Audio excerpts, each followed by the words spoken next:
Sena Manipur Pamdura ngasi nongna mioi nipan yaurakre paliba lengak asiga puna chatminabani Haibada Ekaire faure haina Sena Manipur gi present moirangthem tombi na phongdokre ngasi babu prada leiba Sena Manipur gi office ta pangthokiba chummathoram amada nauna party asida changlaklaba thongmi sing taram na okay moirangthem tombi na makha taraduna popi pambi thabi yaroi hairuba drug muthatnana bamadi illegal migrants sing changlakpa thingnuba hanagi chief minister Meeyamna lauthakre anoba lengak laklaga fagadra hairaga paliba lengak asi matho mata pangthokpa ngamdana leire ngasi Meeyamna lengak asi gi maramda ngangnariba saknariba mayam asi tabada Sena Manipur asi ruling gi alliance party ni Haibada Ekaire faure kari mathabak kharati tofam thokpani mikhal maya yaurakpasi lan ama lakpaga manare oirakliba fibam asida kanagi sigi fibam asida yauhalakhibano haiba Meeyamna khangnaraba ngaktane lengak asi gi mayokta ngangluba matamda machum chaba haiba wahi sijinare adubu Sena Manipur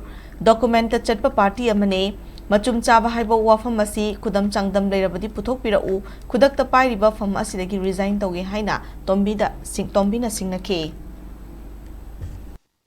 I know presidential India government governing body member within the second I resigned to be ever. Machum Sabi Bulom Pitopioba, Aduga Shiv Sena president without documents, without evidence. Kasim on the Shiv Sena president, Kanagum Tabo, Adumina, Koigi Migi, and Mano Ngangliba-Shakliba. Aduga India ada state Kunganipan, aduga territorial kanosi Nipan levasi manunda. Amadi chumsan raga sarkar paibani, gatang sarkar paiba Congress. Lisang sidna sahi yankai hena palambukanda. Kani kamam taiti jana yang bidraba.